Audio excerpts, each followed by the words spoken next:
Las últimas informaciones, los hechos más destacados, el pensamiento y la opinión de los protagonistas. Opinión y noticia, el periodismo para todos, es posible con la independencia y ética del comunicador. En Sucesos, las noticias y las voces de quienes las hicieron o son parte de ellas. Lo del país y del mundo, política y economía, lo social y del arte, el deporte, lo que usted espera saber cada semana. Opinión y noticia, porque interpretar y hacer entender lo que sucede es la razón de ser del periodismo. Con la conducción de Félix Narváez, empezamos.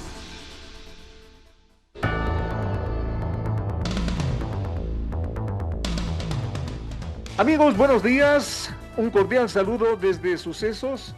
Gracias, como siempre, por acompañarnos a esta propuesta semanal de información y de opinión. Recuerde usted que somos el 101.7 FM y desde cualquier parte del mundo usted nos puede ubicar con la dirección www.radiosucesos.fm. Estamos en el Facebook, en el Instagram y en el Sistema X con la dirección @sucesos una palabra seguida. Para el día de hoy, como siempre, nuestro empeño en presentarles las mejores voces de la opinión sobre los temas fundamentales. La posibilidad de la reforma constitucional parece que es cuestión de pocos días. Aparentemente hay un proyecto en camino para modificar la Constitución. Tendremos la presencia del doctor Orlando Amores para explicarnos. Ya van a escuchar ustedes en forma, si se quiere, didáctica lo que vendría a partir de ese tema fundamental para el futuro inclusive político del país. También contaremos con la presencia del coronel Juan Zapata, exministro del Interior. El proyecto gubernamental contra las economías criminales toma fuerza, fue aprobado en primera por la Asamblea. ¿Y qué es lo que implica ese replanteo, especialmente en la parte penal y también en la parte económica? Vamos a escuchar al coronel Zapata y nos va a visitar la señora Alexandra Córdoba, madre del joven desaparecido David Romo. Una intencionalidad hasta siniestra de ciertos niveles judiciales por archivar ese caso. Un caso que quizás es comparable, con todo respeto, al caso de los hermanos Restrepo por sus características indignantes. Tendremos ese tema también dentro de nuestra entrega. Bienvenidos.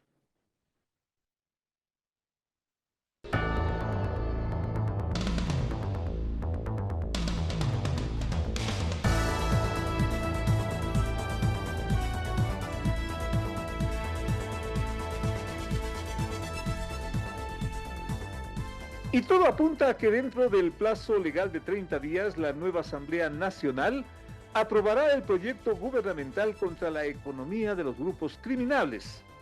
La posible ley tiene carácter económico urgente, lo que implica que debe resolverse en 30 días, so pena de regir sin modificaciones, pero aparentemente eso no será necesario.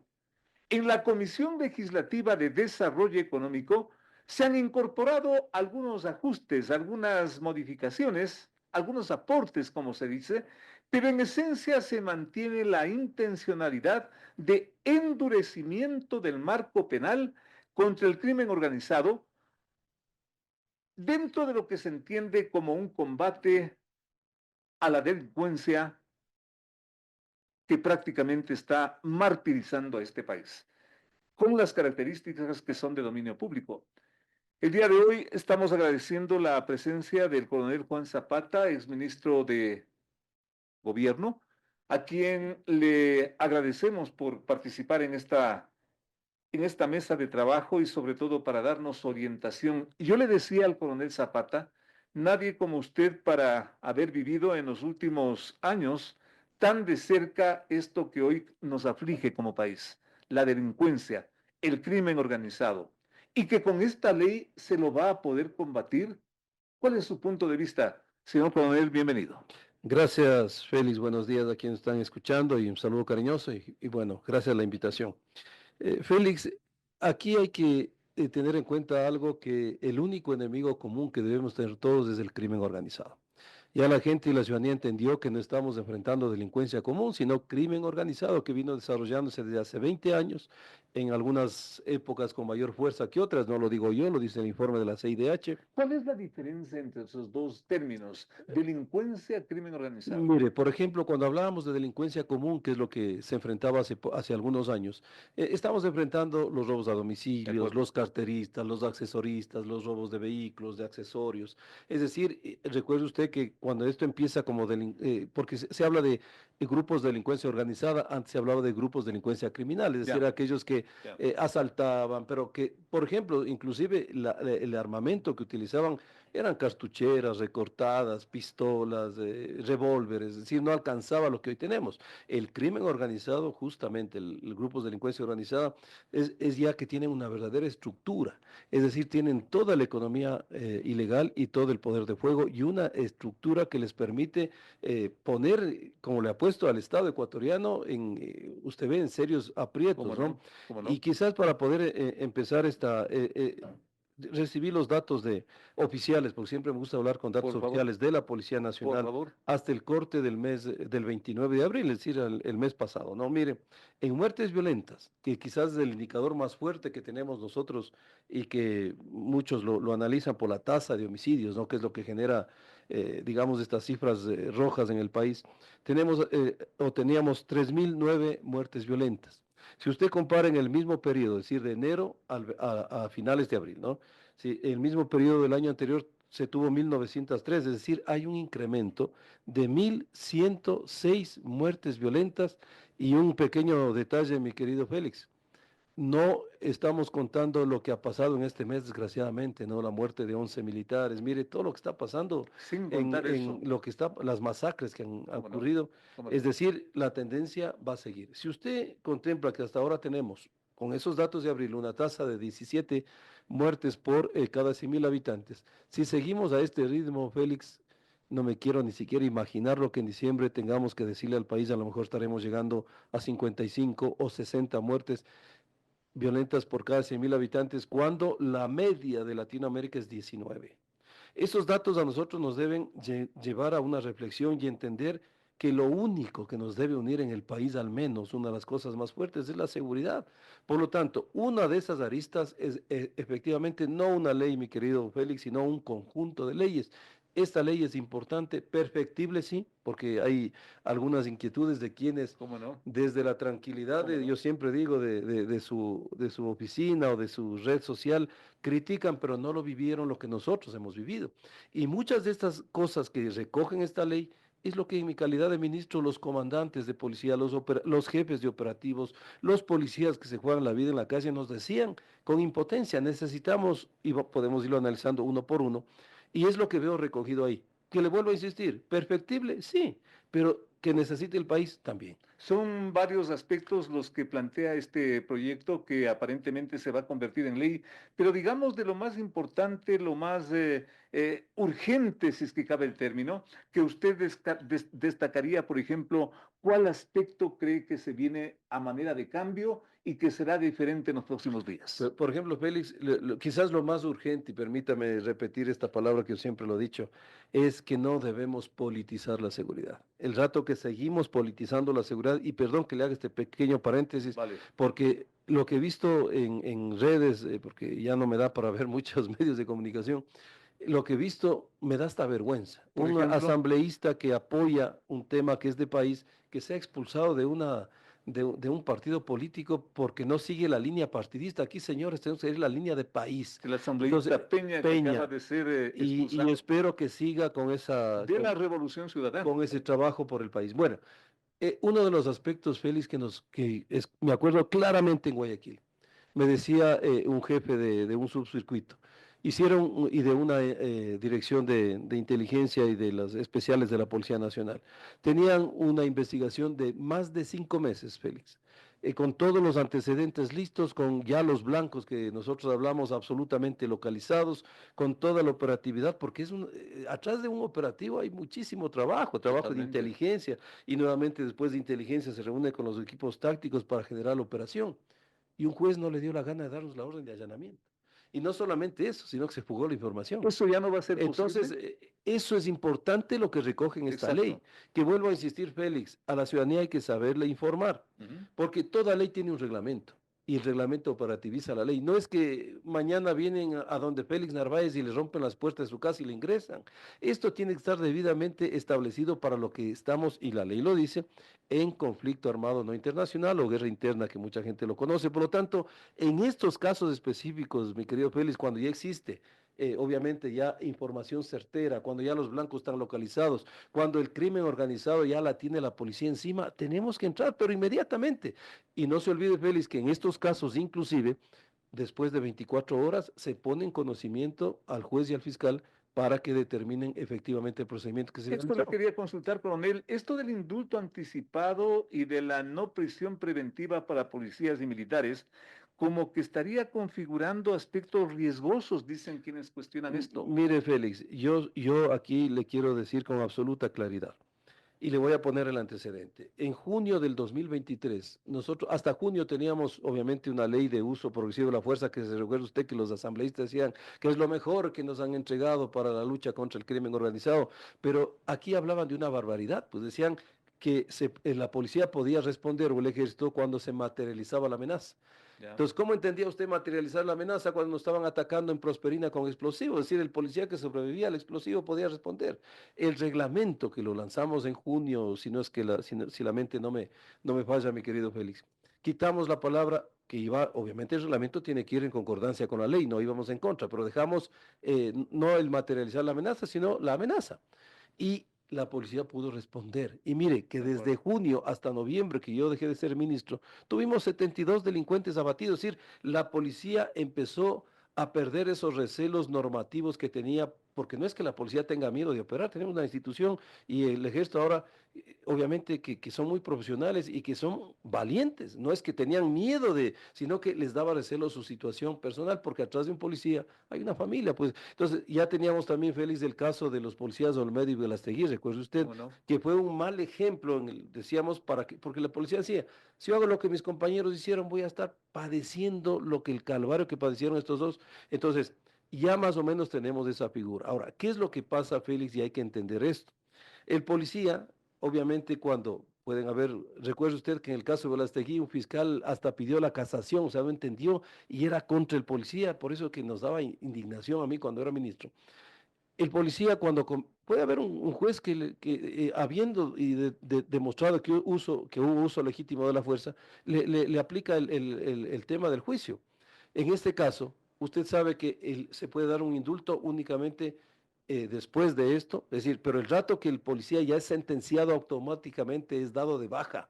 Por lo tanto, si a usted le dio el indulto por entender que tenía la razón, ya está fuera de la policía y no puede incorporar. Entonces, ese era el recelo y esta es la herramienta fundamental que tenemos que darle al policía, nuevamente reitero, Félix, debidamente reglamentado. Y la misma ley lo dice, es para cuando actuemos en caso de este conflicto armado no internacional, es decir, en enfrentamiento con el crimen organizado. No está hablando pues del caso tan doloroso de los niños de las Malvinas, la gente confunde Claro, aquello, claro. no tiene nada que ver lo uno con lo otro. Entonces, para mí me parece que esa es una necesidad fundamental para motivar y apoyar, sobre todo apoyar a quienes están enfrentando esta guerra. Y Pues, como usted bien dice, motivar. Objetivos militares, los muebles, los inmuebles de las actividades ilícitas. Y eso, coronel. totalmente, Félix. Mire, cuando usted rompe las economías ilegales es cuando usted golpea al crimen organizado, porque las incautaciones de droga, mire, nosotros incautamos 574 toneladas. Y por ahí este proyecto ya se convierte en económico urgente. Por supuesto. Porque eso No, también se cuestiona, no, que no tiene nada de económico. vea, yo le digo, Félix, hemos llegado ya a los niveles, no sé si Félix, usted acaba de ver un video de lo que ocurre ayer en la noche en Guayaquil, donde una madre con su hijo tuvieron que prácticamente esconderse en una balacera, un Qué cruce. horror, qué terrible. Ver esas imágenes ya nos debe doler, pues. Ya olvidémonos de que estamos Le estoy dando las cifras de los muertos, Félix. Han muerto niños, ancianos, mujeres embarazadas, han matado en iglesias. Ya debemos dejarnos de tanta. Le quiero preguntar sobre esto, pero terminemos con ciertos detalles que son importantes de usted como un técnico y conocedor de la materia. Esto del bloque de seguridad, quizás como la máxima autoridad de todos estos operativos, ¿no podría caer en excesos tal vez? No necesariamente, Félix, porque acuérdese que el bloque de seguridad tiene que reportar inmediatamente a la autoridad judicial. Lo que está diciendo las leyes, actúen de manera inmediata. Miren, pero si en el caso del Alto Punino se está entendiendo que hubo fuga de información.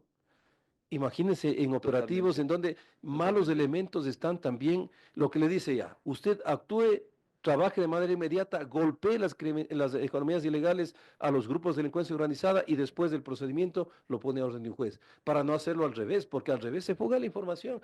Félix, yo he estado ahí en mesas donde han estado los jefes operativos de la policía, la Dirección de Inteligencia, la ULCO, la UNACE, donde les da indignación, señor ministro, hemos estado 5 meses sin dormir, arriesgando nuestra vida, y hay un juez que no nos da, y lo peor, jugaron la información. ¿Cabe Claro, entonces la cabe. institucionalización de este bloque de seguridad? Totalmente, mi querido Félix. Hoy el bloque de seguridad requiere más apoyo que nunca, Ya. porque es como lo que le estaba diciendo a usted poniendo los ejemplos que, perdón, porque ahí la gente nos entiende bien del fútbol. Si nuestra selección va a jugar con Brasil el 5, todos, no quiero que Totalmente, me cabe en la mente que un ecuatoriano quiera irle a Brasil. totalmente, Digo, refiriendo totalmente. al fútbol. Igual acá todos tenemos que apoyar al Ecuador, hay que ponernos la camiseta de la seguridad. Es durísimo ver cómo en Prosperina, en Divino Niño, en la Guacharaca, y policías y militares se juegan la vida, hay que darles el apoyo y sobre todo el apoyo normativo, pues. Coronel, ¿y esto de la autorización del uso de la fuerza que es distinto al uso progresivo de la fuerza? Miren, yo, Félix, usted es un hombre muy ilustrado. Cuando yo era ministro, recuerdo lo que yo decía, ante amenazas letales, respuestas letales. Ya no podemos nosotros seguir Totalmente. entendiendo que hay Así tiene 11 que ser. héroes, ya no podemos seguir en los honores y en la entrega de la bandera. Ya, hay que darle la fuerza en uso legítimo. Esto es una guerra. Y lastimosamente, lo que decían inclusive los militares, ¿no? O sea, miren, cuando nosotros tenemos una guerra, un conflicto armado internacional, se aplican códigos de guerra. Aquí los únicos que cumplen los códigos y la norma es el bloque de seguridad. La delincuencia no cumple con códigos en lo absoluto. Acuérdense cómo nos mataban policías en noviembre cuando hubieron los coches bombas por los trabajos que estábamos haciendo en las cárceles. Mataban de manera, pero que nos indignaba, policías que iban en su patrullero o que hacían llamadas de auxilios que no existían y les mataban.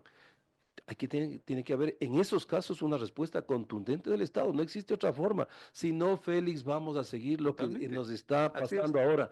Y le cuento una anécdota para cerrar esto. Esa foto que usted lo debe haber visto de una madre llorando sobre el cadáver de su niña de 3 años dio la vuelta al mundo. Yo estuve en Galápagos y 4 personas de Inglaterra que debían haber Qué estado en terrible. ese tour no vinieron por esa foto. Qué Pero esto terrible. nos está matando el turismo, nos está matando la economía.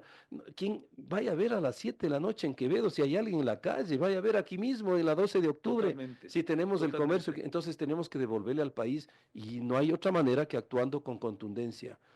No hay otra forma, mi querido Félix. El coronel Zapata estaba haciendo referencia a escenas que infelizmente se repiten casi a Y diario, que Dios de quiera una no las madre normalicemos, Félix. sobre el cadáver de su hijo, Mm, de su niño, en fin, nos estaba relatando esos episodios como una constante que a mí me da la impresión, luego de este resultado electoral, como que se ha multiplicado. ¿No cree usted que hay atrás de esto algún vínculo de orden político para intentar quizás el último round de que este gobierno fracase? Félix, yo mismo, recuerde usted, puse en la noticia crímenes en la fiscalía cuando fui ministro de la relación de la narcopolítica. Eso ya lo hemos venido diciendo y eso existe. Y eso existe y sigue pasando. Porque todo esto no es normal, pues, coronel. Pero si no es Nunca se ha normal, visto. Félix, no es normal que le expulsen a un asambleísta que quiere Totalmente, apoyar una ley para el crimen que va contra las totalmente, economías ilegales. Eso no totalmente. es normal. La gente debe entender y ya, por favor, pensar, no pensemos, porque a veces cuando hay campaña electoral nos calentamos la cabeza y votamos por cualquiera. Ahora nos damos cuenta por quienes tienen que ponerse del lado correcto de la historia. Entonces, definitivamente, Félix, y le vuelvo a insistir, esta es una de las leyes de tantas que necesitamos. Hoy, para enfrentar las economías ilegales, el 90%, si no es hasta más, Félix, vea lo que le digo, es la inteligencia. porque hay trazabilidad. Usted puede estar lavando los activos, el delito lo comete en Francia y lo están lavando los activos a lo mejor en Inglaterra, o el delito lo comete en el Ecuador, lava los activos. Hoy tiene que haber, el delito es transnacional, por lo tanto la inteligencia es vital. Y no tenemos ley de inteligencia y contrainteligencia, pero si da hasta desesperación, pues Félix, en el peor momento de la historia del país. Mire, estos 4 meses han sido los más violentos de la historia del Sí, país. señor. Y sigue Sí, la señor. policía y el ejército sin las normas claras porque no hay ley de inteligencia y contrainteligencia. ¿Qué esperamos para hacerlas? ¿Qué esperamos para hacerlos? Usted, conocedor a fondo de esta materia, insisto, por su experiencia, especialmente de los últimos años, ¿no descarta que tras de todo esto hay alguna motivación de orden político? Siempre existen motivaciones políticas, por eso yo empecé diciéndole algo, Félix. No debemos politizar la seguridad. Totalmente. En lo absoluto, y yo me seguiré manteniendo. Vuelvo a insistir, a un gobierno que está tomando decisiones, sí, hay que criticarlas si toman malas decisiones, pero hay que apoyarla porque si le va bien a un presidente, a un ministro del Interior, nos va bien, nos va a ir a bien a todos. Totalmente. Así Le es. digo esto porque yo sufrí, porque usted asume una responsabilidad tan grave que pierde inclusive la seguridad suya, la tranquilidad suya, de su familia, y encima la gente lo que le hace, pero parece que el ser ministro del Interior era, hey, vengan aquí y tírenme todos los dardos del mundo, cuando hay que darles el apoyo porque Excelente. son seres que están tomando decisiones difíciles, pues mi querido Félix. Excelente, señor coronel, su análisis, inclusive su información que nos está compartiendo aquí en esta mesa de trabajo.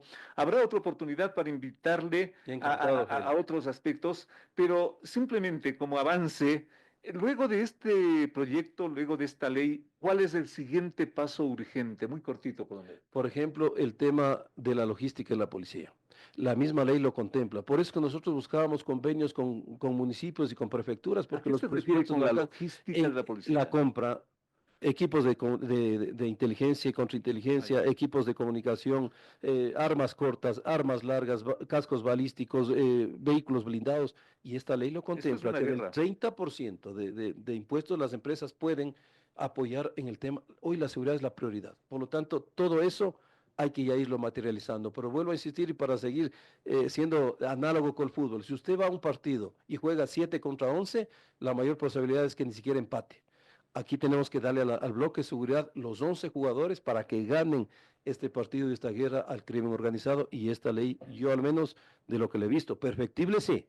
Estoy convencido que va a ser muy importante, pero no solamente es una, hay un conjunto de leyes. Ya hablaremos después, mi querido Félix, con usted del CONFINA, de la ley de Muy amable. movilidad, de la ley de contratación pública, que ya veo que también lo Y están que de poniendo. alguna forma está vinculado con lo que Exacto. usted nos está comentando. Mire, El coronel Juan Zapata, exministro de Gobierno, miren ustedes, del interior. del Interior, perdón, nos acompaña aquí en esta mesa de trabajo para, en un momento tan importante, hagamos conciencia de esto. Lo que se está aprobando en la Asamblea, este proyecto que parece duro, que todo lo que se ha comentado y que hasta expulsan a un asambleísta por tratar de ayudar en todo esto, saque las conclusiones, finalmente poco a poco está saliendo.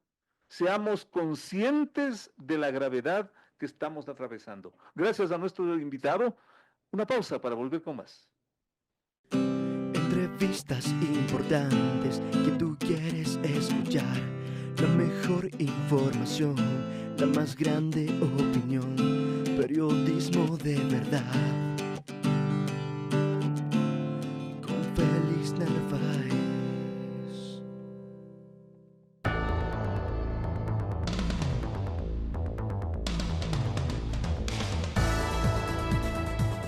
A la congeladora política y con remotas posibilidades de volver al microondas, parece haber entrado la posibilidad de la constituyente para cambios de fondo en la constitución vigente.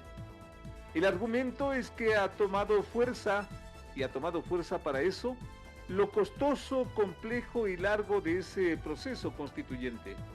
En su lugar, expertos, técnicos, juristas, opinadores, en fin, ahora impulsan la reforma. Inclusive se habla de la enmienda. Un proceso que hasta avalado, también se ha comentado por la propia Corte Constitucional, sería mucho más rápido, más práctico, quizás más eficiente. En fin, con estos antecedentes y porque fueron parte fundamental estos temas, o concretamente el tema de la constituyente, estamos dando la más cordial bienvenida al doctor Orlando Amores, jurista reconocido y que está muy activo especialmente en redes sociales, para que una vez que aparentemente se ha definido esto, lo uno a la congeladora y lo otro quizás con la rapidez que puede tomar en los próximos días, nos dé su opinión. El camino de la reforma finalmente es lo que se viene en estos días, doctor. Un gusto saludarle. Bienvenido. Buenos días. Es lo que tiene que hacer el régimen si es que desea sacarnos del atolladero camino a la cubanización. Y debe hacerlo rápido para poder utilizar el capital político del que dispone después de haber ganado la elección. Caso contrario, mientras más tiempo pasa, más riesgoso es que el pueblo le vaya a aprobar las preguntas porque le puede castigar por otro tipo de actos de la administración al ser negativos al contestar las preguntas. Consecuentemente, el camino de la reforma, ¿cree usted que es el adecuado para los cambios que requiere este país? Es el único idóneo.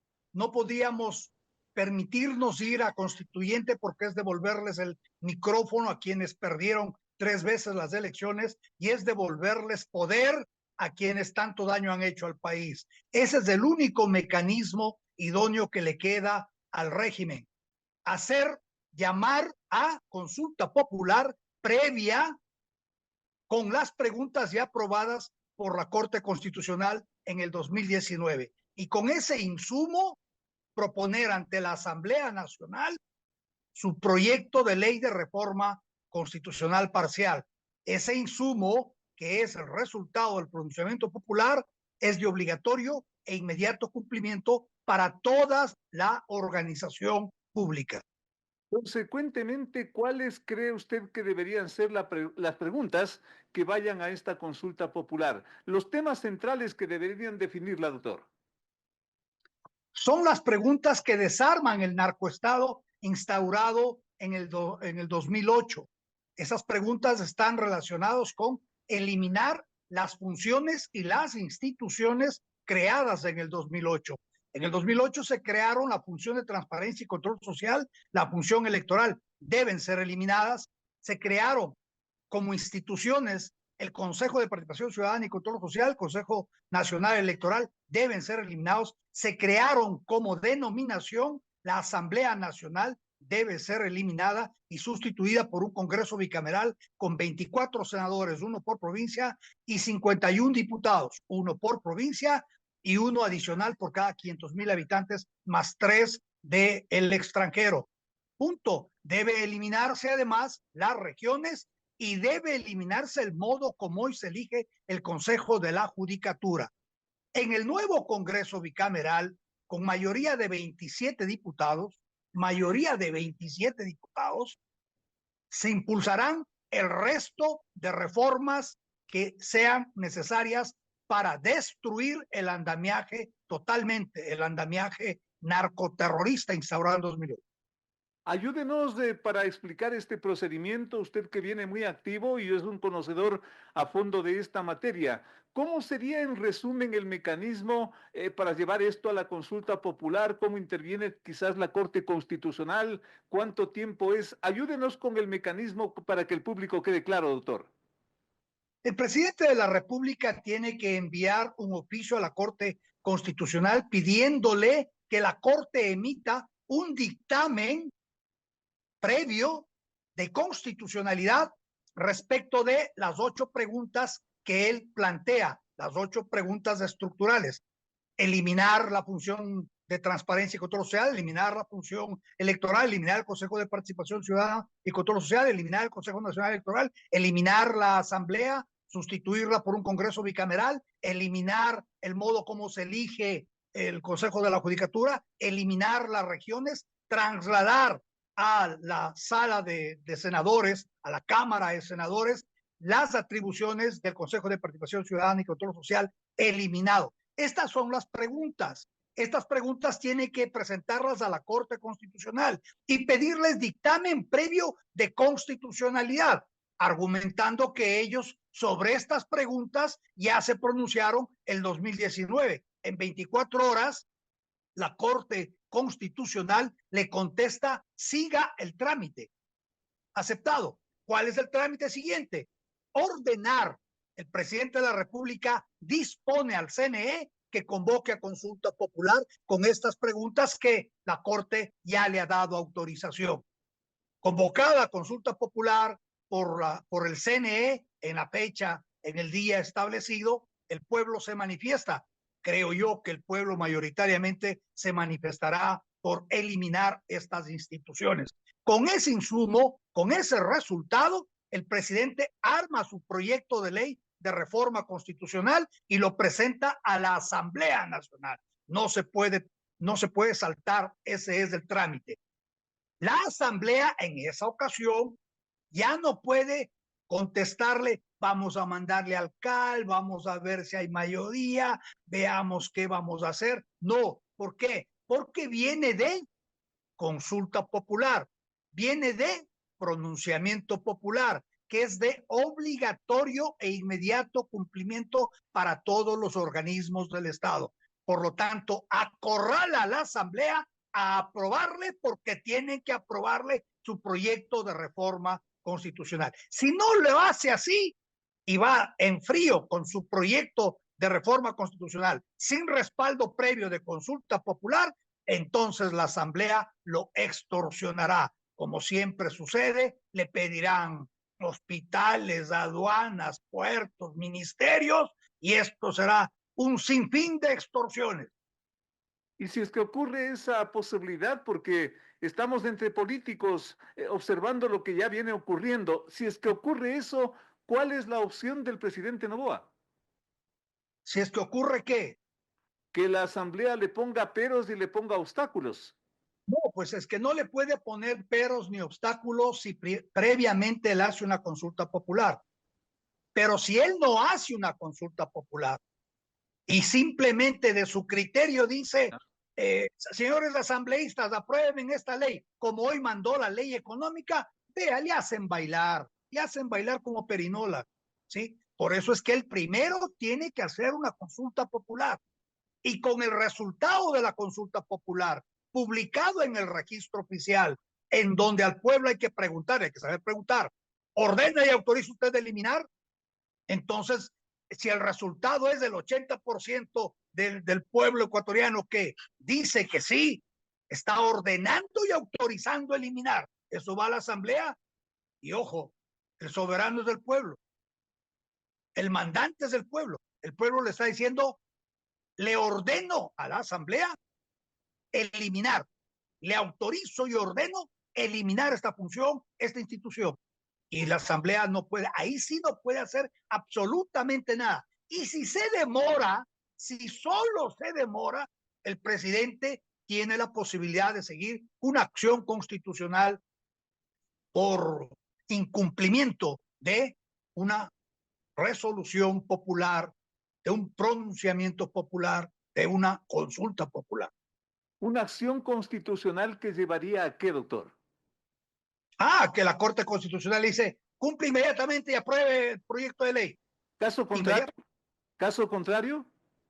Hay hasta destituciones. Acuérdense que el presidente, por no sé qué, le dijo a la Corte que si en 15 días no hacía no sé qué cosa, corría riesgo de destituirle. Así es que, ojo, no estamos en un estado de derecho, estamos en un estado constitucional de derechos y justicia.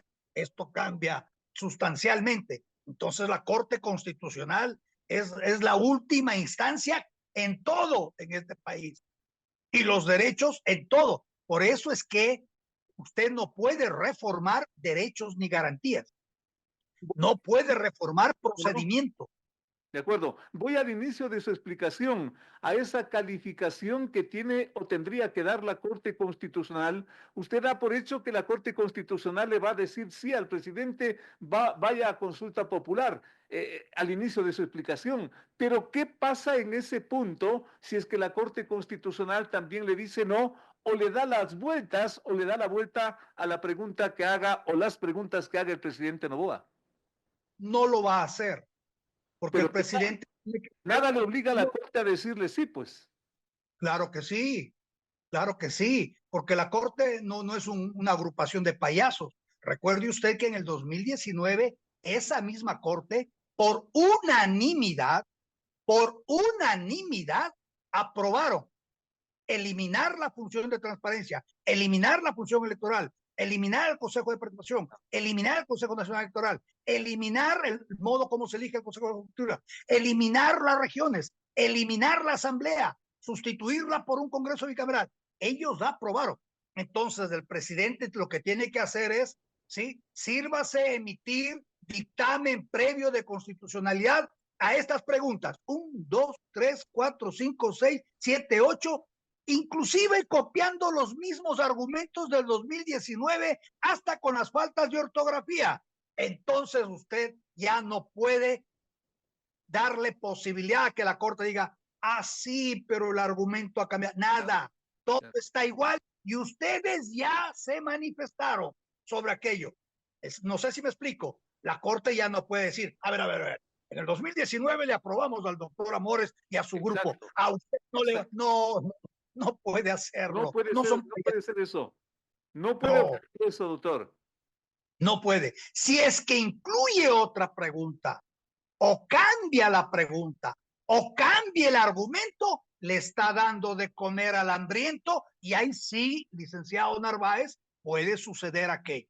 Ahí sí. Doctor Amores, en el momento en que está preguntándole o el que está yendo a la posibilidad de una consulta popular, donde, por ejemplo, sería un congreso o una función legislativa bicameral, usted está afectando la estructura del Estado y ahí podría venir una pregunta negativa de la Corte Constitucional. Estoy pensando por lógica, doctor. No, es que no. Ya le dije que la Corte en el dictamen 719, Reforma Constitucional 2019, ya aprobó sustituir la Asamblea Nacional por un Congreso bicameral con un senador por provincia y un diputado por provincia, más uno adicional por cada 500,000 habitantes y 3 por el extranjero. Ya aprobó, está en el dictamen. No puede irse para atrás, no puede decir, no, ahora viéndolo bien, no son payasos, no son payasos. Yo sé que la gente tiene temor porque ejercen mucho poder, pero no pueden hacer payasadas, no. Y ya aprobaron. Todo este procedimiento, todo este trámite que nos ha explicado, ¿en cuánto tiempo cree usted que produzca un resultado final? A ver, todo depende de que arranque el pedido de dictamen previo de constitucionalidad por parte del presidente. Ahí empieza. A partir de allí, teóricamente, la Corte Constitucional en 24 horas le responde, sigue el trámite. ¿Por qué? Porque ya aprobaron. Inclusive en el argumento de que decir, y si sumamos los otros pasos, ¿en cuánto tiempo cree usted que termina esto? Es que ya tenemos objetivamente tiempos, ¿ya? ¿Cuánto tiempo se demoró el CNE en realizar las 2 consultas que han hecho tanto Lazo como Noboa? ¿Ya? Usted ya tiene esos tiempos, ¿sí? Máximo 2 meses, y estamos enfilados para la consulta popular. Y de allí publican en el registro oficial el resultado y el presidente en 15 días ya debe tener estructurado su proyecto de ley y presentarlo a la Asamblea. Y la Asamblea teóricamente debe aprobarlo en 2 debates, pero eso es cuando la ley es ordinaria y viene sin ningún otro requisito. Aquí viene con orden y autorización del máximo soberano, del que les paga los sueldos de esos señores. Por lo tanto, tienen que aprobar inmediatamente. No lo digo por teoría. Nosotros hicimos una provincia mediante consulta popular y quien ejercía mandato era un sujeto que no deseaba que seamos provincia. Se oponía a nuestra provincialización. Pero como teníamos consulta popular, y aunque este sujeto era autoritario, abusivo, tuvo que hacer la ley y enviarla al Congreso para que seamos provincia. Ese es el efecto de una consulta popular. ¿Se refiere a Correa? ¿Está pensando en Correa? Nunca yo lo pronuncio, jamás pronuncio el nombre de un Yanga Mañasca, de un innombrable. ¿Cuáles son las reformas que con este procedimiento o luego de este procedimiento quedarían pendientes a su criterio y cómo se resolvería y qué tan importantes son esas preguntas que quedarían allí hasta ver qué pasa? A ver, O los el cambios. resultado de ese proyecto de reforma parcial genera un Congreso bicameral. De Recuerde acuerdo, usted, de acuerdo. ¿ya?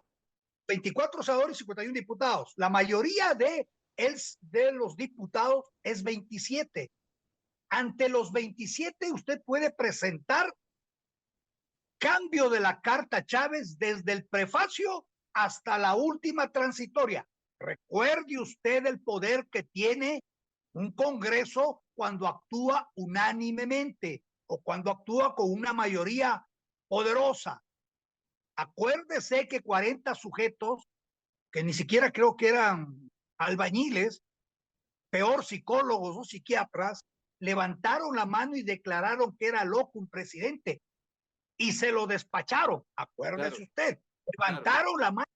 Imagínese los 27 que tendrá el presidente Noboa, porque convoca la consulta, tendrá influencia en ellos. Imagínese lo que puede hacer ese Congreso. Están pasando ¿Qué tema se le ocurre? ¿Qué tema cree usted que podría ir a estos 27 posibles reformadores? todo lo que usted desee en cuanto a economía. Recuerde usted que hoy están los recursos naturales conceptualizados como recursos estratégicos y solo el Estado puede trabajar en aquello, invertir en aquello, y eso tiene parada la inversión extranjera. ¿Sí? Recuerde usted que Fuerzas Armadas hoy los han instrumentalizado y la fuerza pública con Policía Nacional incluida, ¿sí? Ha perdido fuero, ha perdido poder. Hoy son servidores públicos y un juez de quinta categoría puede sancionar a un general, en fin. Ese tipo de cosas tienen que retornar. Vea, yo no me hago ningún problema. El mejor legislador para el Ecuador del 2025 al 2029 es no el que genera leyes, sino el que deroga leyes. Yo derogaría toda la legislación vigente del 2007 hasta la fecha, toda, y automáticamente se pone en vigencia la legislación de los 80 y los 90 que fue sesudamente promulgada, sesudamente establecida, discutida. Así de sencillo, así de sencillo. No me rompería la cabeza. Doctor Y Amores, que, si organizar. es que, si es que por lo visto todo este procedimiento, aparentemente yo diría hasta muy coherente, quizás hasta rápido, era lo que estaba allí pendiente. ¿Por qué entonces se habló de una constituyente y que en la práctica de alguna forma ha creado confusión? ¿Por qué se habló de una constituyente? Porque no quiero ofender, no quiero ofender, pero debo hablar como yo suelo hablar, ¿sí? Porque hay mucha gente que no entiende estas cosas. No es cuestión de ser jurista, no es cuestión de ser abogado, no es cuestión de ponerse un tapete en la espalda de constitucionalista, ¿Qué es es lo que cuestión no de se entendía? ¿Qué es lo que no se ha entendido para eso? ¿Qué es lo que no se entendía? la gente, los juristas dicen que la única forma de cambiar la Constitución es por el 444, por lo tanto, por asamblea constituyente. Nunca se pusieron a estudiar lo que nosotros hicimos en el 2019, la posibilidad de irla fracturando, destruyendo por partes. Primero el núcleo central, la cabeza de la serpiente que esta gente creó en Montecristi, que se concentra en las funciones e instituciones que ellos instauraron, con los cuales instauran el narcoestado. No se les ocurrió. Entonces, como se someten a aquello, inclusive hablan de candados, tenemos candados y no podemos. Candados, candados. Le estoy dando la muestra de cómo debe proceder. Y no lo ha hecho Lazo y no lo hizo este régimen tampoco, porque ojo, tanto Lazo como este han hecho dos consultas. Han desperdiciado tiempo, recursos y capital político. ¿Por qué? Porque presentaron preguntas inanes, preguntas inservibles, no estructurales, no fundamentales, teniendo este instrumento jurídico que no es cosa menor. ¿Sabe lo que es que la Corte Constitucional haya admitido eliminar las funciones y las instituciones creadas? Vea, por ellos, porque cuando emitieron ese dictamen estaba el doctor Grijalva, asesor de la Asamblea Constituyente, estaba el doctor Ávila, asesor de la Asamblea Constituyente, estaba el doctor que todavía está, Ali, el que fue presidente recién, asesor de la Asamblea Constituyente. Estaban 3 asesores importantes de la Asamblea Constituyente de Montecristi y admitieron eliminar las funciones e instituciones que ellos crearon. ¿Por qué? Porque deben haberse dado cuenta que no está funcionando el país. Debe haberse dado cuenta que hay una hiperconcentración de poder en el Consejo de Participación Ciudadana y es un órgano ineficiente. Doctor, Mire usted. doctor Amores, agradecerle a nombre de nuestros oyentes, qué clara esta explicación, que sin duda es muy oportuna en momentos en que se está debatiendo todo esto. Yo insisto, doctor, usted le aporta mucho a la opinión de este país cuando le hace este tipo de análisis que en la práctica, doctor, ha venido con tanta confusión porque o vamos a la constituyente o las reformas, en fin, pero yo creo que el día de hoy usted ha sido muy claro para lo que aparentemente se aproxima en este país. Volveremos a conectarnos, doctor, muy amable, muy gentil. A usted y a su audiencia, gracias. Gracias al doctor Orlando Amores. Miren ustedes qué bueno este análisis, porque de tantas cosas que se han dicho en estos días, que por qué no la constituyente, que la reforma, que la enmienda, en fin, allí tienen una explicación para que usted saque las mejores conclusiones. Volvemos con más. Llegó el fin de semana y tú te puedes informar con periodismo independiente, el que le gusta a nuestra gente es opinión.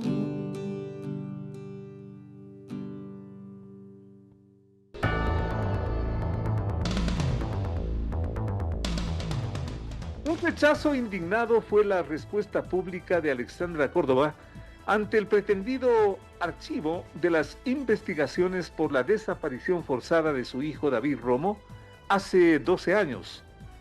Tal fue el impacto público de ese episodio que la Fiscalía se apresuró en una declaración diciendo que el caso continúa, aunque admite un pretendido cierre de la investigación sobre varios funcionarios de la judicatura, judiciales y policías denunciados por la madre del joven desaparecido.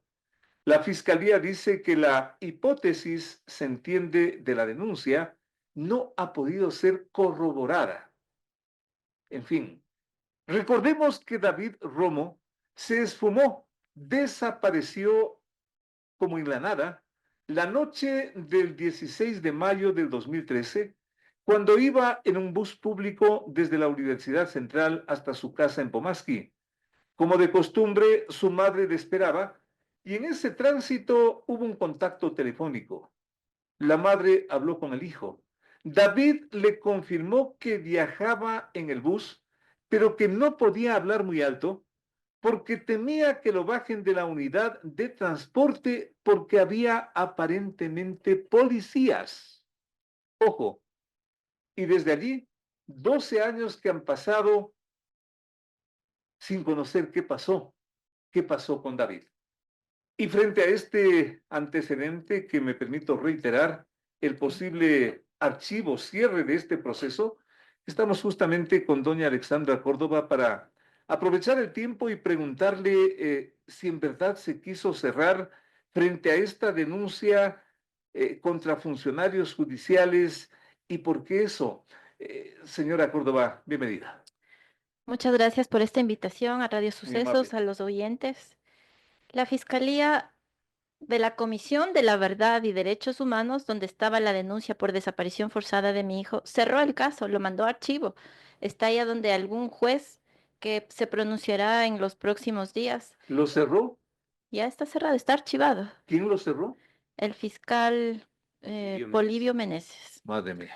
Ahora la fiscalía sí, cuando yo comencé a denunciar esto, inmediatamente publicó en sus redes un boletín donde dice que no se cerró el caso, pero la fiscalía está equivocada o quiere dar una impresión muy diferente al público, a la ciudadanía. Con su denuncia se alarmaron y dicen que Claro. continúa. Ahora, si bien es cierto, en una desaparición forzada, la fiscalía en este caso tiene que buscar también a mi hijo, pero también a los responsables. No puede ser que solo busque a los responsables, tienen que buscar a mi hijo. Ese proceso tiene que ser un único. Totalmente. No puede ser que en un lado le busquen y en otro busquen a los responsables. Así no dicen los estándares internacionales. Los estándares internacionales mandan que en una desaparición forzada tiene que iniciarse la búsqueda de inmediato, pero también la investigación contra estas personas tiene ¿Con que qué se investigarse. anda en este caso? Y usted que está tan enterada, tan informada de esta situación, ¿por qué hablamos en este caso de una desaparición forzada? Una desaparición forzada en la que intervienen ciertos agentes estatales por aquiescencia, por omisiones, por negligencias, donde hubo también ocultamiento de información, desvío de la investigación. Todo eso se ha dado en el caso El de mi hijo. famoso espíritu del cuerpo, Espíritu de cuerpo, que lo llaman así, pero eso es que complicidad. también pasó en el caso de los hermanos Sí, Restrepo. en el boletín la fiscalía manifiesta que no ha podido resolver nada ni comprobar que alguien esté involucrado. Pero mi pregunta es, si no investigan, ¿cómo pueden decir que no está nadie involucrado? Hasta el día de hoy no han investigado a ninguno de esos agentes estatales. La fiscalía, con todo el aparataje que tiene, con todo el poder que tiene, es la que debe llevar la investigación a resolver este caso, a devolverme a mi hijo y sobre todo a sancionar a cada uno de esos responsables por acciones y por omisiones que se han dado dentro de la desaparición forzada de David Romo. Después de 12 años, yo quiero preguntarle a doña Alexandra Córdoba cuál es finalmente su hipótesis a esta altura de lo que pasó, pero también viene acompañada del doctor Alex Bonifaz. Él es abogado de este caso, digamos su representante jurídico, su representante legal. Esto del cierre o del pretendido cierre de una línea, se dice, de la investigación, donde doña Alexandra denunció a funcionarios y policías, ¿cómo entender que esa línea que no se ha corroborado, palabrita técnica, corroborado, es decir, no se ha comprobado la denuncia de doña Alexandra, si es que no se comprobó, como que da el sentido, y si no se comprobó hay que cerrar? ¿Cuál es su punto de vista, doctor? Bienvenido. Muy buenas tardes a todos. Bueno, yo considero que el fiscal Polibio Meneses, al solicitar el archivo del caso sin haber evacuado varias diligencias que ha solicitado esta defensa por parte de la víctima, comete realmente un error. Y mucho más cuando este tipo de delitos que son de lesa humanidad no pueden ser archivados. Estos delitos tienen otro tipo de procedimiento para su archivo. Primero tiene que ser encontrada la persona que está desaparecida y desde ahí empieza lo que se llama la famosa prescripción. Este procedimiento tiene unas características especiales con respecto a los delitos ordinarios, como por ejemplo un asesinato, un homicidio, que ellos sí tienen un plazo para investigarse que son de 2 años. Pero en el caso de una desaparición forzada no existe ese plazo. El plazo empieza cuando se le encuentra a la persona desaparecida. Entonces yo le preguntaría al fiscal Polibio Meneses, ¿dónde está David? Si él le pide al juez penal que archive el caso, quiero que nos diga dónde está David. De la misma forma como le hemos dicho a la policía, ¿dónde está David? Ellos dijeron que sabían perfectamente lo que le pasó al chico. Por ese motivo plantearon un juicio de asesinato e incineración, pero cuando llegaron al tribunal se les cayó ese cuento. A ver, por favor, ¿cómo es esto que ellos, el momento en que usted dice ellos sabían de un asesinato? Efectivamente, si usted revisa el programa 360, en donde el general Arauz y un mayor Hernández le dicen a la comunidad, a todo el público, dicen que ellos saben lo que le pasó a David. A David lo asesinaron y aparentemente tenían unas personas que lo habían asesinado a David. Pero cuando llegan al tribunal, todo ese cuento se les cayó porque no pudieron probar. Qué terrible lo que nos está diciendo, doctor. Y aparte de eso, el fiscal Guasapaz, cuando abre la teoría del caso, le dice al tribunal, voy a probar un asesinato y una incineración. Y empieza el desarrollo de la... Asesinato e e incineración. incineración. En Qué barbaridad. en el trayecto del desarrollo de esta audiencia, el mismo fiscal Guasapaz le dice al tribunal, ¿podemos suspender, señores del tribunal? Porque acabo de recibir una llamada telefónica del 1-800 que me indican que David está enterrado en Calderón. A ver, póngase de acuerdo. ¿David está asesinado y quemado o David está enterrado? Por eso entonces la denuncia de doña Alexandra Córdoba contra funcionarios y contra policías. Efectivamente. Este caso sube a la Corte Provincial y la Corte Provincial declara en el juicio de asesinato e incineración la nulidad con cargo a jueces, policías y fiscales. Y aparte de eso, ¿cómo se liga el caso David? David, el 16 de mayo del 2013 a las 22:22 que tiene un diálogo con la madre, David dice que hay dos tipos o dos personas que parecen ser policías que me quieren bajar del bus. Eso inicia la desaparición forzada del chico. ¿Y dónde están ahora los presuntos responsables? Los que hicieron este juego ante el tribunal y la corte declaró la nulidad. Por eso es la denuncia de la desaparición forzada que este fiscal, en forma desatinada, pretende archivar el caso. Es el doctor Alex Bonifaz, abogado representante de este caso de David Romo, representante de doña Alexandra Córdoba. De alguna forma, doña Alexandra, ya le adelanté. Qué terrible escucharle al doctor Bonifaz todo lo que nos está comentando, lo cual debe configurar una quizás inicial teoría o quizás definitiva teoría de lo que pasó con su señor hijo. Claro, aquí están involucrados muchas personas, porque no me puedo explicar si mi hijo desaparece en el 2013 o lo desaparecen en el 2013 y el caso es manejado por las máximas autoridades, donde el presidente de la República de ese entonces, el presidente Correa, les ordena a cada uno de esos funcionarios, porque fue la reunión con las máximas autoridades del país, y les ordena que el caso esté resuelto en 8 días porque había ya el conocimiento de que agentes policiales estaban involucrados en esto. Mi pregunta es, si lo que el presidente Correa manifestaba era una orden que se cumplía inmediatamente, porque han pasado 12 años en los que se siguen dando desviaciones de la investigación, ocultamiento. Yo denuncio una desaparición, se van por una asociación ilícita, terminan en un asesinato, Sobre ese hay una episodio, nulidad. doña Alexandra, yo sí recuerdo que el presidente Correa le ofreció a usted públicamente, inclusive toda la cooperación, decía él, para que esto se esclarezca, pero en un segundo momento prácticamente ya ni le recibió. ¿A qué atribuye usted eso?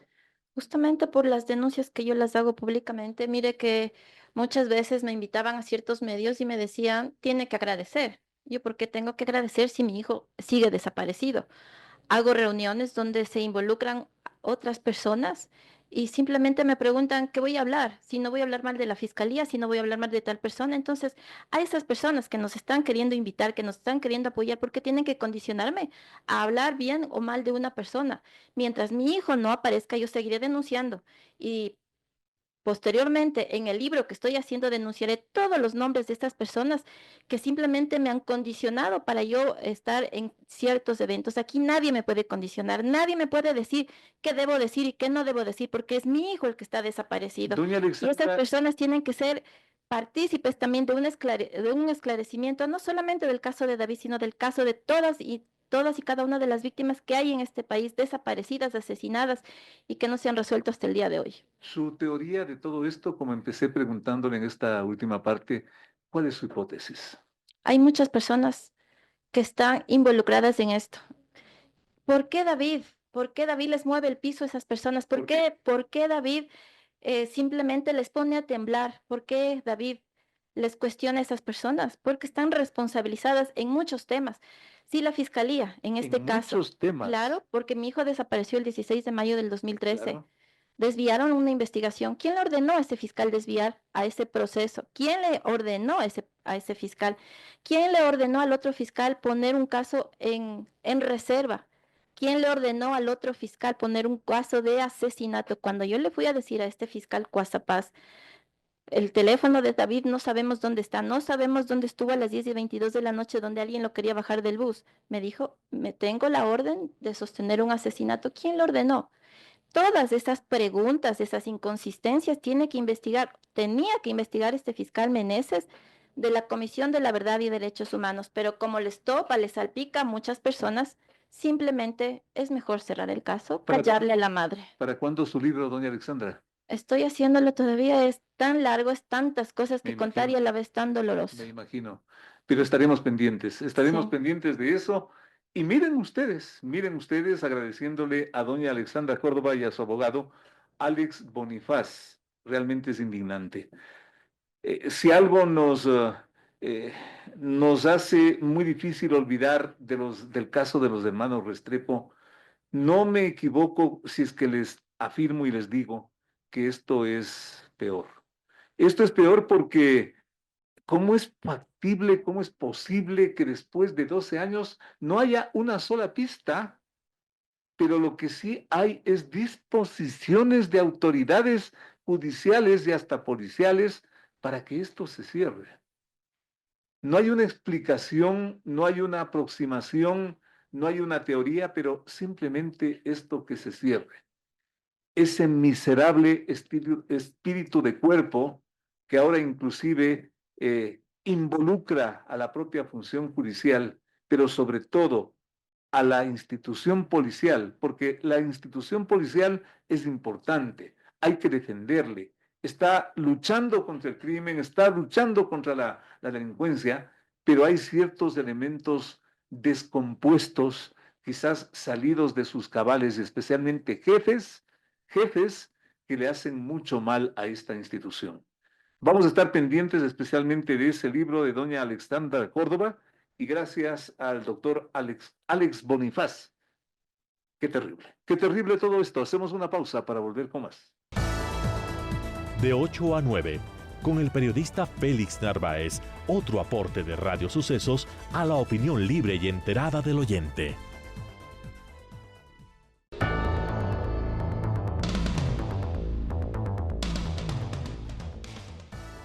Las manzanas podridas están a favor de la delincuencia, afirma el asambleísta Sergio Peña, respondiendo a su expulsión de la Revolución Ciudadana que lo califica de oportunista y desleal. La expulsión de Peña se precipitó en las últimas horas tras el apoyo que él dio al trámite del proyecto gubernamental contra las economías criminales en la comisión legislativa que lo debate, provocando críticas y reclamos de la expresidenciable Luisa González y del mismísimo Rafael Correa. En un comunicado, el correísmo dijo que no se tolera la traición y confirmó la expulsión de Peña, quien reaccionó agregando que en ese movimiento político, el RC, son 3 o 4, se entiende, líderes de la Revolución Ciudadana, quienes quienes mienten y engañan a sus militantes, pero que son verdaderos traidores a la patria. Pierden elecciones por sectarios y anteponen sus intereses personales a los intereses del país. Inmediatamente en redes, el asambleísta Sergio Peña remató con lo siguiente: la Revolución Ciudadana es como una hacienda donde Correa es el capataz. Fue lo último que dijo en redes sociales el asambleísta Sergio Peña. Cito esta información política última para manifestar que hay un problema muy grave, una conflictividad muy intensa al interior de la Revolución Ciudadana.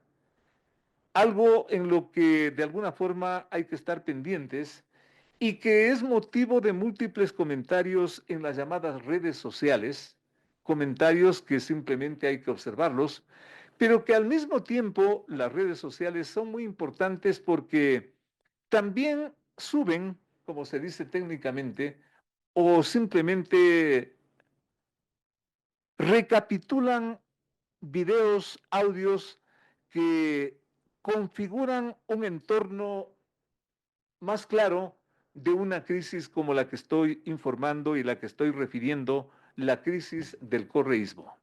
A propósito de las redes sociales, estamos chequeando y escuchemos lo que dice el propio Fabricio Correa sobre su hermano y a propósito de los resultados electorales para tener un contexto global de la crisis de la revolución ciudadana y con lo cual nos estamos despidiendo.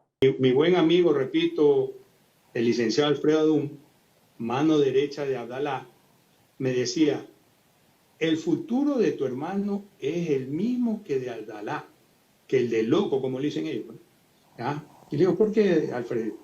Mira, me dice, Abdalá estaba a 1:30 de Guayaquil, del Ecuador, en Panamá. Tu ñaño está a 10:30, pues está en Bélgica. ¿Ya? Y Abdalá siempre lo mantuvieron en Panamá. No era negocio que vuelva. Entonces, todos los del PRE hacían campaña diciendo, déjenlo volver, porque esto le daba los votos.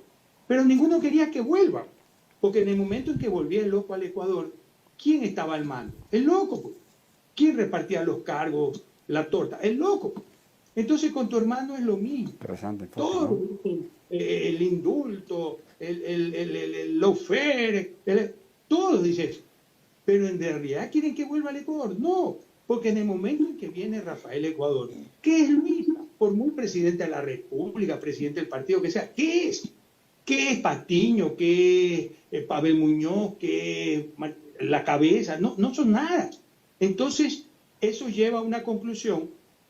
Ellos mismos se encargaron de que Luisa no suba, porque, por ejemplo, para las asambleístas, y ya sabemos por la calaña de asambleístas que tiene la revolución, más negocio es ser oposición que ser gobierno, porque siendo gobierno el voto es gratuito, pues, es teóricamente ideológico, ¿ya? En cambio, si son oposición, el voto cuesta.